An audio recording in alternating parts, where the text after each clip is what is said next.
ایک بدھ مت کے اچھے ماننے والے اچھے قابل آدمی یہی اسی شہر کے تھے. پرانی بات ہے، ایک بار بیٹھے میرے ساتھ میں بحث کر رہے تھے ایک جگہ، میں بھی تھا وہاں پر، اور بہت سے مذہب کے لوگ بیٹھے تھے. خدا کے وجود پر بحث ہو رہی تھی. اس میں ہوا یہ کہ جو بدھ مت والے تھے، جین مت، وہ تو ہوئے ایک طرف، باقی عیسائی اور ہندو اور مسلمان اور دوسرے کئی مذہب سکھ یہ سب ایک طرف ہو گئے، اس لیے کہ یہ سب خدا کو مانتے ہیں. اور نہیں ماننے والے وہ دو تھے، بدھ اور جین، یہ ایک طرف ہو گئے. اس کے وجود پہ بحث چل رہی تھی.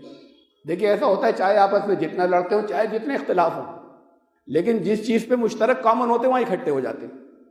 تو یہ سب اکٹھے ہو گئے اس بات پہ، اس لیے کہ یہ سب مانتے تھے. اب یہ ان کو سب مل کر ہرانا چاہ رہے ہیں، وہ اپنی دلیلیں دے رہے ہیں. بہت دیر خوب زوردار بحثیں ہوتی رہی، کوئی بات کسی نتیجے پہ نہیں پہنچی، نہ انہوں نے کچھ مانی نہ انہوں نے مانی. ختم ہو گئی. میں خاموش بیٹھا رہا، میں نے حصہ ہی نہیں لیا. مجھ سے کہا بھی کہ آپ کچھ نہیں کہہ رہے. لوگوں کا خیال یہ تھا کہ میرے پاس دلیلیں کوئی زیادہ اسٹرانگ ہیں، یہ سب تقریباً سب لوگ عزت دیتے تھے. میں نے کہا نہیں، میں اس میں حصہ نہیں لوں گا بحث میں. بے نتیجہ ختم ہو گئی. اس میں جو یہ بدھ مت والے تھے، ان سے میں نے کہا ذرا سی آپ سے بات کرنی ہے، رک جائیے. وہ رک گئے اور لوگ چلے گئے. ان کو لا کے بٹھایا. بٹھانے کے بعد میں نے کہا میں ثابت کر سکتا ہوں خدا ہے.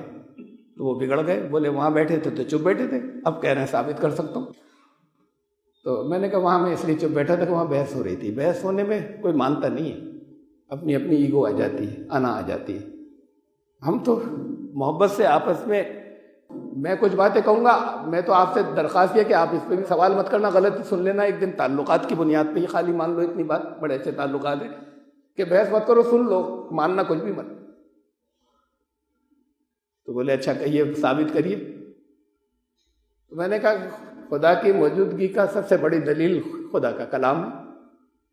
تو پھر بگڑ گئے. بولے ابھی خدا ثابت نہیں ہوا، کلام لے آئے، کلام تو بات کو آئے گا. تو میں نے کہا سائنس یہی تو کرتی ہے نا، پہلے کچھ چیزیں سپوز کرتی ہے، فرض کرتی ہے. ابھی پتہ کچھ نہیں، کوئی فنومینن، کوئی عمل ان کو نظر آ رہا ہے تو اس میں کچھ وہ فرض کرتے ہیں، اس پر آگے چلتے ہیں فرض کے اوپر. پھر آگے جانے کے بعد اس سے جو رزلٹ نکل رہے ہیں، اگر ویسے رزلٹ مل جاتے ہیں کہ ایسے ہی چل رہے ہیں یہاں پر یونیورس میں، کائنات میں، تو کہتے ہیں یہ صحیح فرض کیا تھا. اور اگر وہ ٹکراتے ہیں تو کہتے ہیں یہ نہیں، کچھ اور فرض کریں گے اب.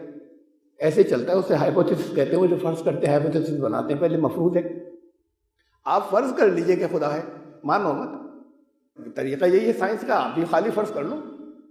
تو انہوں نے کہا اچھا ٹھیک ہے.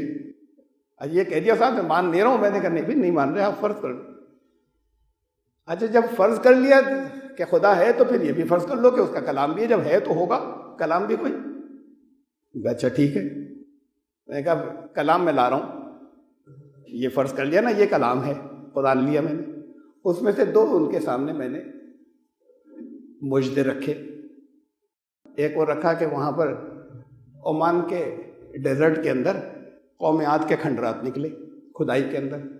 دنیا میں صرف ایک صحیفہ یا ایک کتاب مذہبی یا ایک اللہ کا کلام ایسا تھا جس میں اس قوم کا ذکر تھا 18 جگہ. بائبل میں کہیں نہیں ہے. باقی چیزوں کو تو کہتے ہیں نا وہاں سے نقل کر لی تھوڑا تھوڑا سا بدل کے. بائبل میں کہیں نہیں، کسی اور جگہ کہیں نہیں تھا. صرف قرآن میں تھا 18 جگہ اس کا ذکر کہ وہ قوم تھی اور کیسے تباہ ہوئی. ان پر اللہ کا عذاب آیا. وہ کھدائی میں وہ نکل آیا پورا شہر، اور وہ شہر بھی ویسے ہی تھا جو نکلا جیسا قرآن نے بتایا تھا. ان کا جو آرکیٹیکچر تھا پورا ارم ذات العماد، وہ پورے ستونوں والا شہر تھا سارا، وہ جو اس میں سے برآمد ہوا لاکھوں ٹن ریت کے نیچے سے. اور پوری دنیا میں وہ ٹی وی پر وہ نیوز آئی اس نام سے. اس وقت کا ٹی وی یہ بلیک اینڈ وائٹ آتا تھا صرف دوردرشن کا، اور کوئی نہیں تھے چینل. تو پوری دنیا کے اندر یہ 1992 کی بات ہے. تو پوری دنیا کے اندر یہ خبر آئی قرآن کے نام سے کہ قرآن میں جس قوم کی خبر ہے وہ نکلی، وہ اس قوم کے کھنڈرات نکلے. اسے مسلمان نہیں کیپٹلائز کر پائے اس خبر کو. پتہ ہی نہیں چلی ان میں سے اکثریت کو تو کہ ایسا بھی ہوا. جنہوں نے آئی انہوں نے سنا، خوش ہوئے، ختم ہو گئی بات.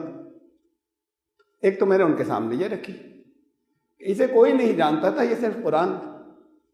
اسے دنیا کو محمد صلی اللہ علیہ وسلم نہیں جانتے تھے، وہ تو جان ہی نہیں سکتے تھے. باقی دنیا کے بڑے بڑے آج کے دور کے ایکسپیڈیشن کرنے والے اور آرکیولوجسٹ اور دوسرے اور جتنے بھی ہیں آثار قدیمہ والے، ان میں سے کوئی نہیں جانتا تھا اب تک قرآن کہہ رہا تھا اور بڑے اتھارٹی کے ساتھ کہہ رہا تھا. تو جس نے ان کو تباہ کیا یہ بتایا کیوں تباہ ہوئے, کیا قصور تھے, کیوں تباہ کیا. جس نے تباہ کیا اس نے یہ بتایا تباہ کیسے کیا, ہم نے سب ریت کے نیچے ان کو دبا دیا, اب وہ نکل آئے ریت کے نیچے سے, تم نے نکالا ریت کے نیچے سے, ان پر ریت کی آندھی بھیج دی. تو جس نے پیدا کیا تھا, جس نے ختم کیا تھا, جس طریقے سے ختم کیا تھا, اس نے تفصیلات بتائی تھی, اور ایک جگہ نہیں بتائی تھی, پورے یقین کے ساتھ بتائی تھی, کوئی شبہ نہیں تھا. تم نے اب معلوم کیا. یہ دلیل ہے کہ یہ ان کو معلوم نہیں ہو سکتا تھا, ان کو تو کہیں سے آئی خبر. جس نے ان کو خبر دی اسے ہم خدا کہتے ہیں, وہ اس کے رسول تھے. پھر ایک میں نے اور دی دلیل یہاں نہیں بیان کر رہا ہوں, 2 دلیلیں دی انہیں. اور اچھا بڑے محبت سے اچھے انداز میں بات ہو رہی تھی. کہنے لگے کہ یہ ہمارے یہاں بھی وہاں پر قرآن ہے اور ہم نے پڑھا, 2 دفعہ پڑھا ہے قرآن. یہ آپ جیسے بتا رہے ہیں اس طرح کا کوئی دوسرا بھی ترجمہ ہے جس میں ایسے ایکسپلینیشن مل جائیں؟ تو میں نے کہا بہرحال یہ ہماری بدقسمتی ہے کہ سب سے پرانا, میں اس وقت کی بات کر رہا ہوں جب میں ان سے بات کر رہا تھا, سب سے پرانا ہمارا ترجمہ یا تفسیر 50 سال پرانی ہے. یہاں تو ہر منٹ کے اوپر سائنس بدل رہی ہے, وہ آ رہی ہے ڈسکوریز, اور ہماری تفسیر سب سے پرانی 50 سال پرانی اس لیے نہیں ہے. الگ الگ بعض کتابوں میں بعض چیزیں آپ کو مل جائیں گی. یہ بدقسمتی ہے. میں امپریس بہت ہوئے, اور کوئی جواب بھی نہیں تھا. کوئی تک کے اندازے سے کوئی ایسا لکھ نہیں سکتا تھا. دنیا میں کسی کو معلوم نہیں تھا, اور وہ چیز ویسے ہی نکل کر آئی. تو میں نے کہا کہ اب بتائیے کہ یہ کہنے لگے ایسے اگر کہا جائے گا تو لوگوں کو ماننا ہوگا. میں نے کہا آپ نے بھی مانا نہیں مانا یہ بتاؤ. تو بولے یہ تو ہر ایک کو ماننا پڑ جائے گا. تو میں نے کہا تم نے مانا نہیں مانا؟ 3 دفعہ انہوں نے کہا, 3 دفعہ. کہنے لگے میں نے بھی مانا لیکن وہاں بھیڑ میں نہیں مانوں گا سب کے سامنے. اس کے بعد بہرحال وہ بہت قریب آئے, بہت کچھ ہوا. بحث میں نہیں مانوں گا, بات تو آ رہی ہے سمجھ لیں, ٹھیک ہے بالکل. تو بات یہ ہے کہ ہم پہلے سپوز کرتے ہیں, کچھ فرض کرتے ہیں. وہ مفروض ہے تو فرض کر لو خدا ہے, اسے خالی فرض کر لو کہ اللہ ہے. اس کے بعد آؤ چلو دیکھو اس سے نتائج نکالتے ہیں. وہ نتائج ایسے ہی مل رہے ہیں, نہیں مل رہے ہیں کائنات کے اندر. جیسے یہ قرآن سے ہم نتیجے نکالیں اور اس سے ملائیں تو پھر اسے ماننا پڑے گا کہ یہ ہے, اور پھر خدا بھی ہے. یہ ایک بہت بڑی دلیل ہے خدا کی موجودگی کی اپنی جگہ.